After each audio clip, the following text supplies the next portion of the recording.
Bonjour et bienvenue au Senegal. Last year I had the chance to go to Senegal for a week, which is a French-speaking country in Africa, and I wanted to share this PowerPoint with you this spring like I did with my students last year right after I came back. So this is how we're going to do it this year. And before I went to Senegal, I didn't know very much about it, so I think everything that you don't know about it, you're going to learn now from whatever I learned last year. Before I went, I pretty much knew people spoke French there and some other languages, that most people were Muslim, and I had heard of one dish that's from there because I've taught about it in French 3. So this is the flag of Senegal. You've probably seen it in the classroom. Here's a map of Africa so you can kind of situate where Senegal is. It's in Western Africa, l'Afrique de l'Ouest, right here, surrounded by Mauritania, la Mauritanie, Mali, le Mali, Guinea, La Guinée. These three countries are also French-speaking, all from colonial histories with France. There's also Guinea-Bissau, which is Portuguese-speaking. And you can see this other country called Gambia that's actually in the middle of Senegal. So this is the west coast of Africa. This is the Atlantic Ocean. You can go north, we get to North Africa, Morocco, Le Maroc. Continue north, you're in Europe with Spain, and to the west of that, or to the east of that, sorry, France. Here's close-up just of Senegal. Senegal is located just above the equator. Most of the land is at less than 330 feet above sea level. So they have lots of flat plains making up a lot of the country, except there are some foothills in the southeast, and there's some mountains on the border with Mali. And the north of Senegal is the Sahel Desert. So we're actually south of the Sahara Desert, the more people have heard of. This is not in the Sahara Desert, but the Sahel Desert. I was in Dakar, which is the capital today. I was in Saint Louis, which is the colonial capital from the past, and then I was in the desert here in the middle. So that's what we're going to see. A few facts about Senegal. Majority Muslim country, about 95%. The official language is French. Everyone speaks French. If you go to school, all schools in French from day one. French or school is required in Senegal, but just because of resources, there are some places that are very far out there in the countryside that don't have a lot of school possibilities, so that some people may not speak French. There's 36 different ethnic groups, and then they have different languages as well. And the most widely spoken of those languages is Wolof, so there is also that common language. The government's stable, the economy seems to be growing. It's totally a safe place to go and travel. People there were super friendly. They got independence from France in 1960, which is around the time that many countries got their independence from France. Give you a physical size idea, it's about 2 times the size of New York. Population of 16 million people. Capital, like I said, is Dakar. They have 2 seasons. They have during May to November where it's hot and humid, and December to May where it's more dry and warm. We've talked a lot about using tu versus vous, and using vous to be more formal with people and talk to people that you don't know or that you need to respect. And in Senegal, just probably connected to their own culture and everything, they actually use tu with everyone, even when they're speaking French. So it's kind of interesting. And then their biggest crop is peanuts. This is the hotel I stayed at in Dakar called Casamara. Very relaxing. And then an example of a local cheap transport, it's a little bus called a car rapide. It's really packed with people. There are other regular sized buses and taxis and everything, but this is the car rapide in Dakar. I learned a little bit of Wolof, not very much, and last year we did a little example of these, so I decided to keep these in here. So like I said, the official language is in French. Official language, sorry, is French. The most widely spoken language is Wolof, and here are some examples. The first expression, salam alaikum, and its response actually comes from Arabic, and there's several expressions like this because Arabic is the official language that goes along with Islam, so some of these expressions have to do with that. And salam alaikum literally means peace be upon you, so this is how you greet people. And you're welcome to pause this and repeat back if you want. I'll leave a little space too. Salam alaikum.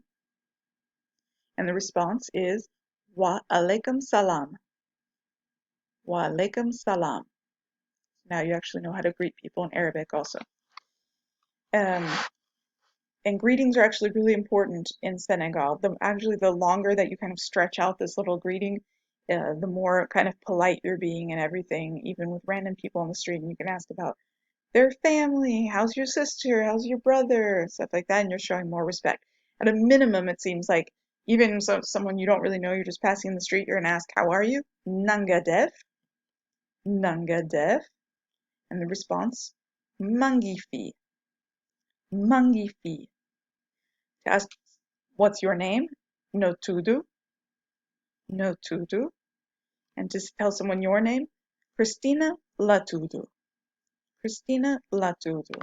I'm not going to do everything on the slideshow, so I'll skip a few things. But a really cool expression is jamrek, because you can throw it in everywhere for peace only. You are starving and you're waiting for dinner and it's running late, jamrek. You've been waiting in line for an hour and someone just cut you off, jamrek. Everything is cool and calm, people are happy. Thank you is jerejef, jerejef.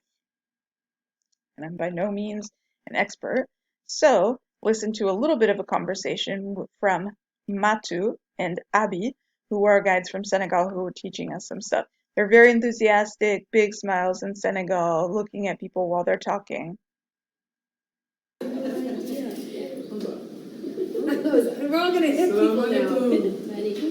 Nanga def. Alhamdulillah. Bachna.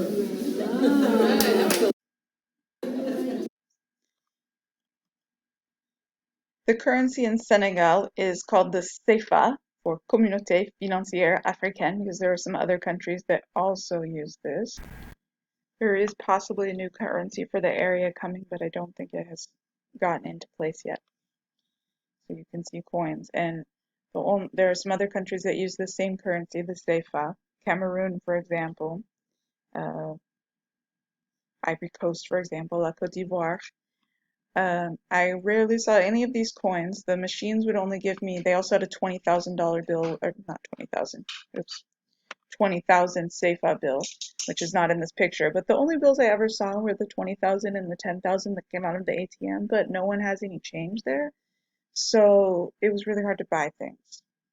And for example, a little chocolate bar at a mini mart was like 100, but I only had 20,000 and 10,000, so I couldn't buy them. So here's some examples of food.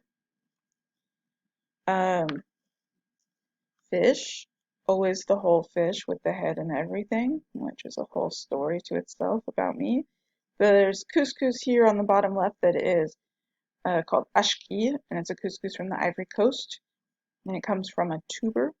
We're going to see some of these other things that are in the pictures here in a minute, but we're going to see poulet yassa, we're going to see the skewers of fish and chicken, all coming up. So there's a lot of fish. And I know that there are more dishes, but sometimes when you're on a trip and you're in a group on a tour and everything, each restaurant you go to, you tend to only have certain options given to you. So I ate a lot of the same thing. Here's the head end of the fish that I had the first night, and I didn't freak out. I know that a lot of places people eat the head end of the fish, so I was fine with it. Other people have the other end. On the right is a kebab of fish called lot, which is monkfish. The pink thing that you can see here on the right is a kind of beef sausage with a special texture. This is one of the two most famous dishes of Senegal. It's called poulet yassa.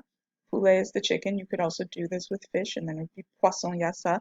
Yassa is the onion dish, or the onion sauce that's there, so you can see that it's covered in that. These are some beignets de maïs, so little fried corn fritters at a barbecue restaurant that we went to. There's actually a French word for barbecue, dibiterie, that was invented by the first president of Senegal, Senghor. They grill meat over charcoal here, so this was a container of chicken and beef barbecue mixed together that we had to share. The two times I had dessert, they were both this orange cake. We had a lot of French fries, rice, and bread along with all of our meals. These pictures are kind of dark because we were in a tent in the desert here, and so the lights were just like candle lights or LED lights up above. So we tried to take pictures with our phones, but you can see, and we're in Lompoul here in Mauritanian-style tents. There's chicken and beef barbecue again, dibiteri, along with Senegalese couscous, bread again, and soup with vegetables. The national dish of Senegal is cebujen. Fish and rice are the main ingredients, and there's a lot of seasonings and everything. And then you can put other vegetables in, like carrots, eggplant, cabbage, and spices. Cheb is rice, and jen is fish, so that's where you get cebujen. And traditionally, people would eat this with their hands, and you traditionally, like in a lot of countries, eat around one dish. So we were actually sitting on the floor on these mats like this and sharing one dish together. If you go to a restaurant, they're going to give you silverware, and some people here actually ate with some of the Americans I was with. You see in the picture, ate with silverware, but I decided to do the traditional way. And so we took this picture when we were finished at the end. You actually kind of have to just use your hand to break pieces of the vegetables off. And you wash your hands before and after in two bowls, one that has soapy water, one with clean water. It actually rinses right off and everything. Eating together kind of brings people together, so you have time together to communicate and talk about your day and stuff like that. People actually keep their doors open and welcome anyone who comes by. Our guide said that his mom would always make extra food when he was a kid, in case anyone happened to come. And this is part of what they call teranga, which is the Senegalese word for hospitality, and it is a hospitality that goes above and beyond any hospitality you've seen. These are examples of drinks that you can get in Senegal. The one on the left is called bouillie, and it's a baobab juice. It's from the fruit of the baobab that we'll see in a second. In the middle is bissap, which I would have made for you if we were in class, so we'll work on that next year. Did make it for French Honor Society this year, but didn't quite come out as good as last year, so I'll keep working on that. It's hibiscus mixed with sugar and mint, and it's really refreshing. And then on the right is actually a mix of these two drinks, and it's kind of nice because it's got the refreshing and a little thickness in it. It's kind of tart. It's pretty good. Tea is an important part of the culture, and I'm going to show you a little video here of this person making tea.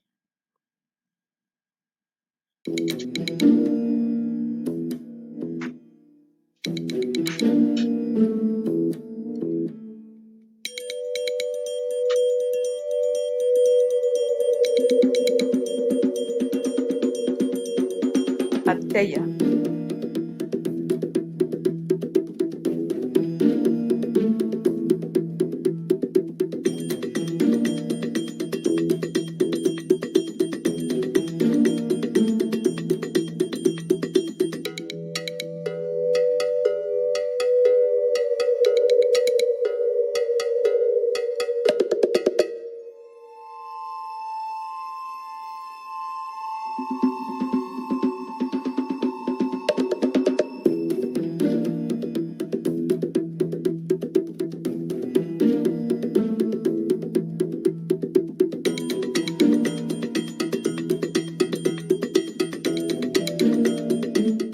I like the sweet bomb version from there. So traditionally, tea can actually last a couple of hours in the afternoon. It's time to talk together. With modern times, obviously, some people have to go back to work and stuff like that, so they might just have a quick cup of tea after lunch and go back to work. Le baobab. So this on the right is an example of a baobab tree. They're really famous in some countries in Africa, including Senegal. I think there's a couple different species. Some of them are actually, because of environmental problems, becoming extinct. They can store a lot of water in them. They can be 16 to 98 feet tall, and because of dehydration from global warming, some of them are dying off, but they can store 32,000 gallons of water in their trunks, so that helps them save up for the dry season. The fruit is the size of a coconut, and it's acidic and kind of tart like citrus. The dried fruit is used to make juice, the bouillie that I showed in the last picture. The baobab fruit is what's in my hand, right here. And then there's a dark seed surrounded by dry white pulp, and sweet and tart to suck on like candy. So there's a little place where you can buy little bags of them, and people have those to suck on and then spit out the seed. And there's a legend that the baobab was the most beautiful tree in the world, but she became vain. So God picked her up by the trunk, flipped her upside down, and stuck her in the dirt. So what we see now are her roots sticking up in the air. And this was out in a little tourist area where people could actually buy their own little baobab starters to take home with them. So this is the whole fruit that you see on the tree, and this is the little piece you see inside.